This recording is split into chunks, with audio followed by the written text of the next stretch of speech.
This is Mark and Charity's Coffee Podcast. You caught the show this morning. I'm as surprised as you are that we're still employed long enough to do a podcast. There's never any exaggeration, is there? Ever. Show went off the rail early this morning. Then we played Time Warp and whatever. Screw it. It was a lot of fun this morning. It was a fly by the seat of our pants kind of morning. It kind of was. That's a good way to put it. I was going to say we kind of hit a speed where it was, well, let's just do whatever we want. Yeah, I'd say our 7 o'clock hour was very much that. You never know. Our friends with the Stirling Festival Theatre are launching Rocky Horror Show. Mm-hmm. And so we'll have Dan coming up on the podcast. He was great. And so we thought we'd play Time Warp. And we asked people, text in, because if we play Time Warp, we'll get fired.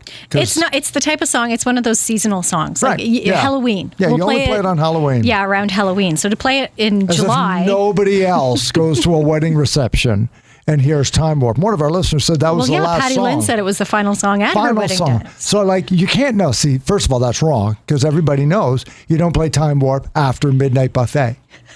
Oh, no, you don't? Wear white after Labor Day. I did not know that. I didn't realize that. No Time Warp after Good Midnight Buffet. All right. I was today years old when I learned that. So it's a bit unspoken, but I think we should all know that. So anyway, we did that this morning. That was kind of fun. And so people were texting in, okay, that's not going to help us in court. No, because the way you put, court. I don't know why you threw court in there, which then gets me a little nervous when you say court. Because then I think, okay, how serious is this? How close are we to being fired? But you said, on a daily basis. We have to defend ourselves. Right. But we had an onslaught of text. Yeah, and someone just puts okay. The judge is going to say okay doesn't mean they wanted the song. The judge being our boss. Right. Okay, yeah. Now I get it. The judge being my wife, that I would go home and explain how Rocky Horror got me fired. Mm-hmm. Anyway, how's your morning going? Make a great story. Yeah. Everybody wants the great flame out story in radio.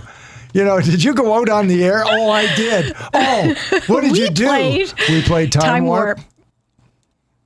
Pause. That's it. Yep, that's the craziest thing I ever did. It was fun. We had a good time. And throwback, I won, which also made it for a great morning. I appreciate that enthusiasm. Thank you. I was happy. I was happy. I am happy. Finally, my losing streak came to an end. Little peek behind the curtains on the show, everybody. For the most part, we like both songs. I don't not like Caribbean Queen, but I'd like my Billy Ocean song better. If Charity wasn't so competitive, we could both just enjoy the feature. But when she loses, she's unlivable with. I don't mind losing maybe 2 weeks, but I was shut out in June. So I was starting to get a bit of a complex. Starting to feel a little insecure. Yeah. So this kind of helped. Yeah, that was... I almost had to do a master class for you. Yeah, this is how you pick songs. Yeah. I'm sorry. You lost the week I was on vacation and you picked my song for me. Well, yeah, that was my own fault. I can't have no one else to blame but me. But I will say, and I adore you, Mark, and I appreciate your music knowledge, but listening to some of the songs that you're taking camping with you today. Yes, I'm working, I don't know that a master class from you is really going to help me. Here's what's going on in the show today. So all that stuff you heard this morning, behind the scenes, I'm working on all the songs I'm going to have for our Campfire playlist. That would be a great bit to put on, to do some morning. What would be on your camp? What would? And I will. I'll put it out there. I have 143 songs. I know you do. 11 hours. But where it might be, and I know you hate this song, but where it might be like Sweet Home Alabama or they're old for the most part. Yeah. Yeah, but I'm trying to. It just went from. I get it. Yeah. Like popular, but kind of folky, maybe country. It has to be folky. Yes. There has to have that element. There has to have somebody drop by with a guitar. But your list of songs. What about it? Go ahead. Hurt my feelings. I'm not hurting your... I don't mean to hurt your feelings. I am younger than you, so I think that plays into it too. By a generation. I don't... That might be pushing it. Darn close. But You're listening to these songs this morning. I'm like, yeah, I don't know that song. I don't. Yeah, okay. Mm-hmm. Don't come know. to my campfire if you don't like the following. I'm sure they're all great songs. No, I'm sure they're great songs. I just don't know They're them. amazing songs. Okay. Don't come to my campfire if you do not want to hear any of the following. Okay. Dan Fogelberg, James Taylor, Crowded House, Martin Page. What else? Little River Band. See, I would like to hear these bands, but again, Amazing. the songs that you're listing. ELO. The songs that you're listing. I do. Howard Jones. It's not, okay, when you say James Taylor, Phil I Collins. think, oh yeah, okay, Phil Lots of Collins, them. great ones. Yeah. But I think of, like James Taylor, I think of Fire and Rain. I think of, no, that's Cat Stevens. Cat Stevens, too. Lots of Cat Stevens. I guess I'm thinking of I'm more a deep popular cut, yeah. songs. I'm a deep you cut pick guy. the song, the more Yeah. obscure, Yeah. deep cut, the ones that weren't quote unquote popular or radio friendly songs. That's what I mean. I owned albums and I love artists. And so, yeah, I don't need just the radio hits. In fact, for the most part, you're right. I don't put them on No. because sort of like, well, there's that song I've heard for a million times. And I'll be But I honest, never gave you that sometimes one. I think you make some of these titles up. I really don't. when you share Let them. me check my Like Shark Attack, you had to play by that for Split me. You had Ends. to play that Split for me this Ends. morning. Split Ends was the band prior to Crowded House. Yes. Neil and Tim Finn made up And I was Split talking about Ends. Shark Week coming up on I Discovery. got you, yeah. And the second song off of, I think the album was called True Colors. The second song on side one was called Shark Attack. And it was so good. No, it So wasn't. good. You played it. And Bee Gees. What else we got here? Carly yeah, Simons. No, thank you. Cat Stevens. So I only have two Cat Stevens on his songs right now. Father and Son and Hard-Headed Woman. Yeah, see? No, The Cat that's not the cat. Stevens? What's the other Train? What's the one he sings with Train? He sings with Train. No, the title of the song has Train in it. Oh, yeah. What one is that? I know. Peace Train. Peace Train. That's Yeah. the one I would have. I don't have that one yet. Scarecrow Stream, a whole bunch of Dan Fogelberg, ton of them. Same Old Lang Syne is so good. Anyway, so I'm working on that. Yeah, we should do that. What song should be on a campfire playlist? Yes. Yeah, never ever will a warden come to our campsite and say, oh my God, would you please turn that heavy music down? So, what is it? Master of Puppets wouldn't be on your playlist? No, it's not yet. Well, No, you it's might not be going one to. of the few that don't have it Crazy, because right? as you brought it to my attention this morning, not only is Kate Bush benefiting from Stranger Things, but I mentioned in the Pulse that now Metallica is getting Making a boost bundle. too. They're number one. That's now number one on iTunes rock. chart and number two overall on pop. Yeah, behind Kate Bush. Kate Bush, which is number one. So, you know, We've seen that kind of phenomenon before, though. Like you think theme songs, think Friends. yeah. The Rembrandts, like Right. But when it was on, when it was on, 20 years later, 35 years later, but no. Stranger Things is on, of course, and they feature the music, and boom, there's a resurgence. And that scene with Metallica has got people talking. It's been everywhere over the internet and social media too. I was surprised by James Hetfield's of Metallica, his reaction. He wanted to thank the Duffer Brothers. You know, Yeah. he said, that's just great. It made it sound like to me that he wasn't aware that they were putting that song in the show. Well, they'd have to be. Exactly. So couldn't they have guessed at least a couple of weeks ago when they saw what happened to Kate Bush to say, guys, I can't wait to see what happens to Master of Puppets in a couple of weeks, right? Yeah. But it made it sound like, oh, He didn't know we're what was in. surprised. Well, look what happened a month ago to Kate Bush. You got to guys think it's must have coming. been- You got to think there's going to be a bit of a push here. You must when have your gone to song- the bank and opened another account Yeah. to say, we're going to need a more spot for some more cash. Because I'm trying to think what was at the end of season 1. They were at the dance, and there was it Time After Time. Could have been. I can't think of what song. I Be think the it 80s was, song but for that's you. just it. Again, Yeah. I remember, but it wasn't nearly what Kate Bush and now Metallica are seeing. But I do remember there was a bump. I'm trying to remember if it was Cyndi Lauper or not. But same thing. It was kind of like, oh well, yeah, I appreciate being Yeah. Well, I included, but it wasn't to this scale. yeah, Like paid it's for the rights of the song. crazy. Didn't think I would get any more downloads. Yeah, it's crazy the popularity. But the it last few also weeks. tells you to get on a soapbox, if I may, because Sure, I go. so rarely do. The quality of the music. That you can put a Kate Bush song that's 35 years old on a show today and nobody rolls their eyes. It's not like it was a 1980s TV show where you put a song on from the 30s. right? See what I mean? So it's 35, really... like when you think about it, Money for Nothing by Dire Straits is 37 years old. I was just going to say, look at our playlist. Like there are songs that are 30 years almost old. 40. They still kind of sound current. And they sound fine. Like I'm trying, what do I have coming up this morning? I came out of Tina Turner into Cyndi Lauper, I think, next hour. I love these songs, but they're both 80s songs. Yep. And they're great. Yep, they still hold up.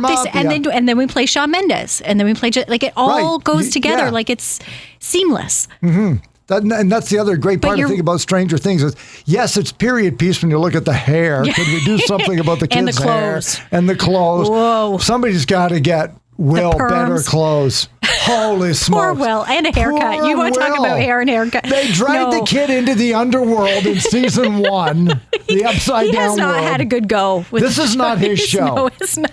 They've just abused his child. I dare say season 5 could be his worst. Oh. But you're right. And your point, again, about a 1950, even 40s or 50s song playing in the 80s would be totally... On the radio would be like, why? What's going on? Why is that? Yeah. I don't understand why that is. There doesn't seem to be the same gap. Mm-hmm. But I think by about, I don't know, maybe I would say the cut, well, certainly by the 70s, because you can still play Bee Gees today. But by the time you get to stuff like Rumors and Hotel California... You mean you can put that stuff up against anything else starting. So anything almost 40 years old now and up to current, boy, it still resonates. Stacks up. You can put it on shows and people will still say, hey, even if I didn't know it, I want to buy it today. If it was bad, nobody would want to buy it. Yeah, which I did. I added it to my playlist as soon as I heard Kate Bush. And much could be said for Rocky Horror Picture Show. Yeah, boy. As we saw, like it, and now it's back on stage here locally, and it has stood the test of time. Clearly, the following with it has been incredible. So get your toast and get your water spritzer bottles.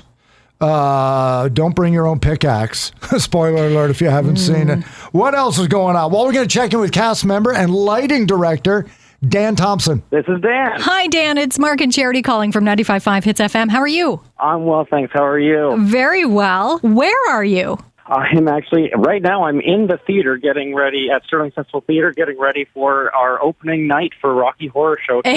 What's the feeling in the theater today? Well, it's... I'd love to say it's relaxed, but I mean, it's we got less than 24 hours to pull us together, but we're in a really great place. It's been a long time since Stirling Festival Theatre did a summer musical. The last one was 2014. Wow. And so it's been a hot minute. So we're very excited about this. The lighting alone is just incredible. And I'm also the set builder as well as playing Brad. Wow. Baker. Oh, good. So, yeah. So I just asked them, you know what, can I make it a little bit tougher? Yeah, exactly. Yeah. Can I do a little bit more here? Well, and even for the whole theater and the cast and the director, you've been almost a decade since you've done a summer musical. So why not start with something simple? No, we're gonna head right to Rocky Horror. No way. Yeah, it's been a pandemic. We're gonna rock out. Rocky Horror Show, of course, many familiar with the movie. Is this what they're going to see on stage? Yeah, I know the play's a little different. How does it differ? Yeah, there's similarities and differences. I mean, so when it first went on in London back in 1974, the opening production was very different from the movie, but then the movie came out in, I forget which year it was, I think it was 83 or something like that, and it bombed in the box office. It wasn't very well received, but then it got the cult following that everyone knows today, and from people going to the midnight showings and dressing up and throwing things and yelling things, it became a whole different entity, and that's what we're kind of doing. We're mixing the old and the new. We're taking the elements of the movie that people know and love and want to see, and we're putting it on stage. But it's also there's a few songs that got cut from the movie, and there's a lot of audience interaction that has become more of a thing since the movie. So it's ultimately it's an experience. It is absolutely. Experience.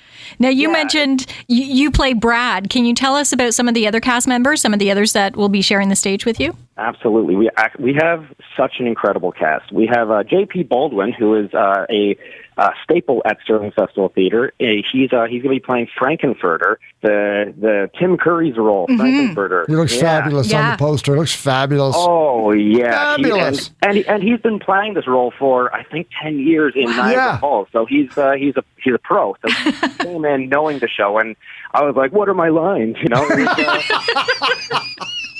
He never once picked up a book. He just knew it. It was great. So he's been fantastic to work with. He's also the choreographer and the assistant director because I told him I didn't want to be the only one doing too much. Exactly. And he's done such an incredible job. And he's been doing it for 10 years. So the choreo just came so naturally to him. It's a lot of fun. It's the kind of choreo that is going to make the audience want to get up and dance, which we kind of encourage. The other cast members we're sharing the stage with are James King.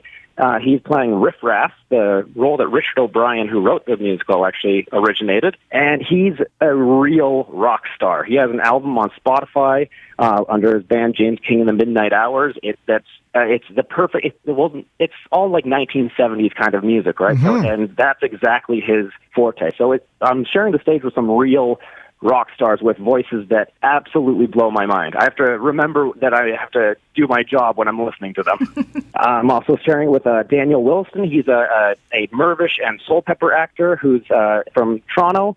He's toured all over the world with Kinky Boots doing the Australia run there, and he's done pretty much everything. So we have some real superstars here. We have Leah Luz as Janet. She's who was played by Susan Sarandon in the movie. She was in the past pantomime here at Stirling Festival Theatre, and she's a recent graduate from Sheridan College in Oakville, and she's one of the rising stars in our industry for sure. Wow. Down Thompson, who is on stage right now getting ready to do more rehearsals when we stop bugging him for Rocky Horror Show, which debuts Thursday, July 7th.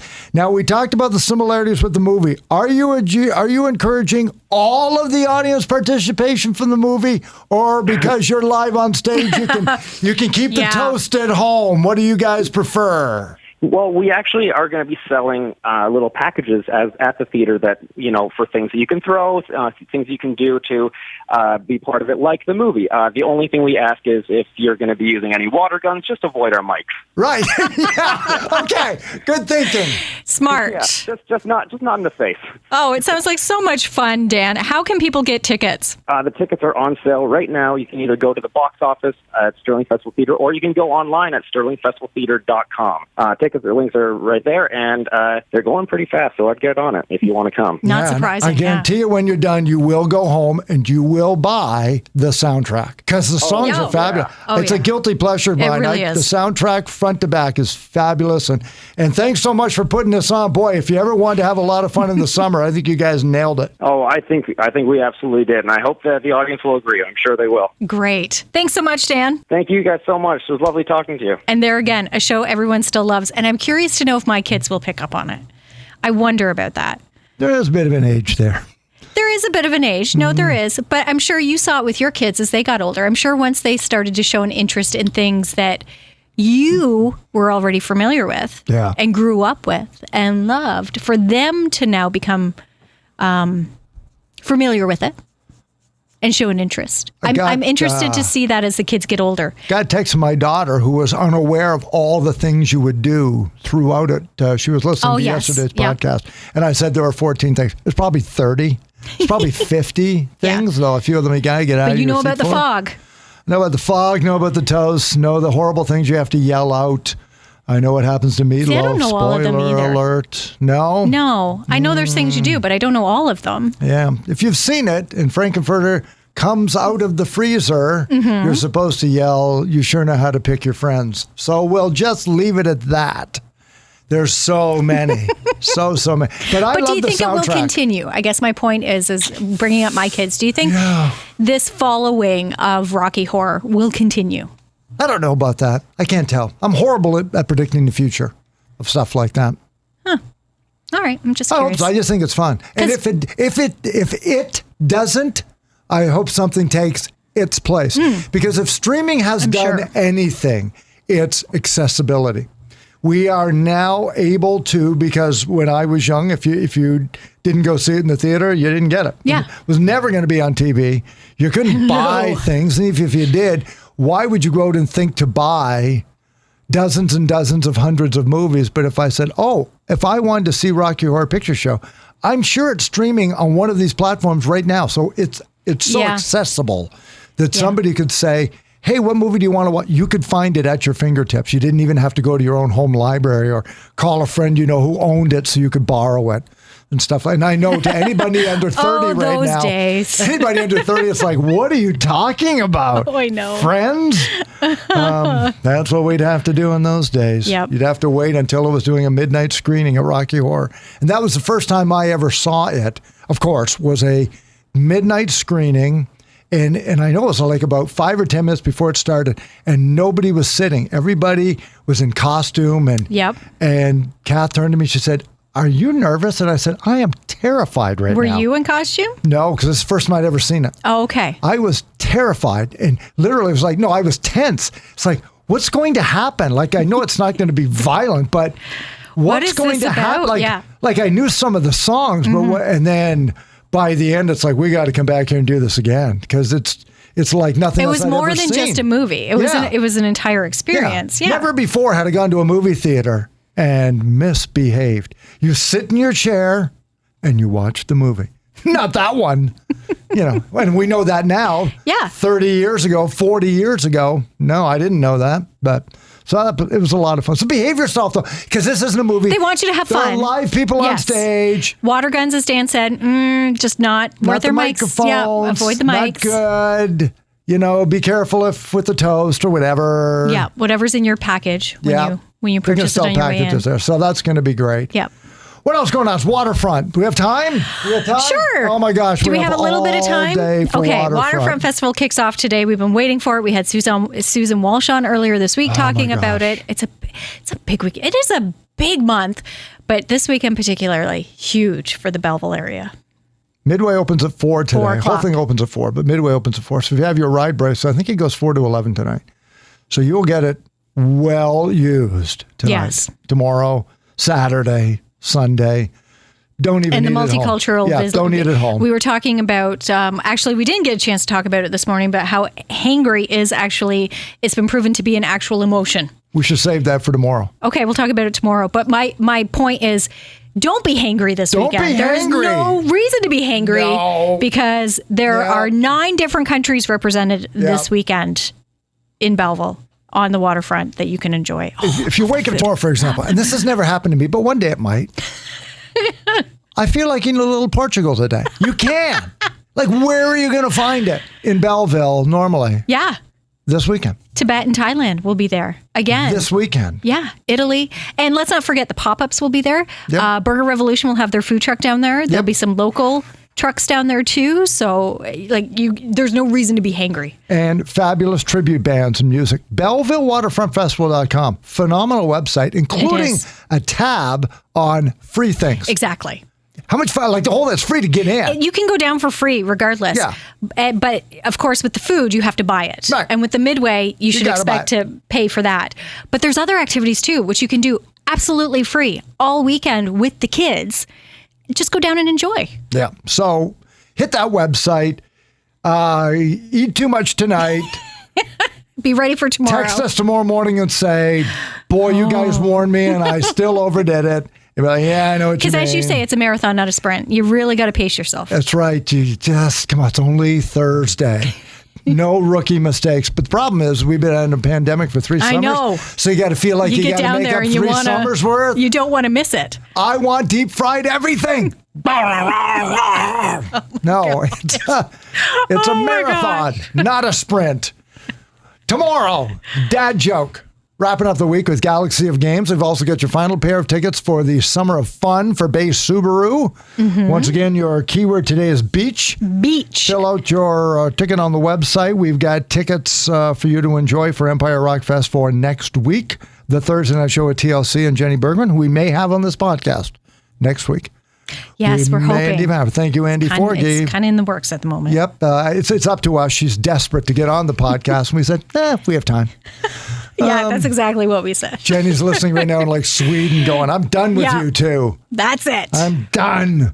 And lots of other stuff coming up tomorrow morning, including how likely are you to now get rid of everything that happened during the pandemic? Like you never want to go on Zoom anymore. You never want to have your groceries dropped off at the curbside anymore. You're not going to do religious services in your car anymore. Or are you likely to keep them because you like them, or some of them? Percentage of people that want to get rid of all of them and the ones you're most likely to keep. We'll talk about that tomorrow. As hopefully That will we be climb out of it. interesting. Yeah. That will be very interesting. Big numbers on some of that. Day 2 of Waterfront, a bunch of stuff in our Friday song. A listener gave us an idea for one. I think we're going to go with it. Tomorrow, we're not sure. Text one in if you got an idea to kick off the weekend after the news at 8. Mark and Charity Coffee Podcast. Wherever you get your favorite podcasts, join us from YouTube to Spotify and all the others. We'll talk to you tomorrow morning on 95.5 Hits FM.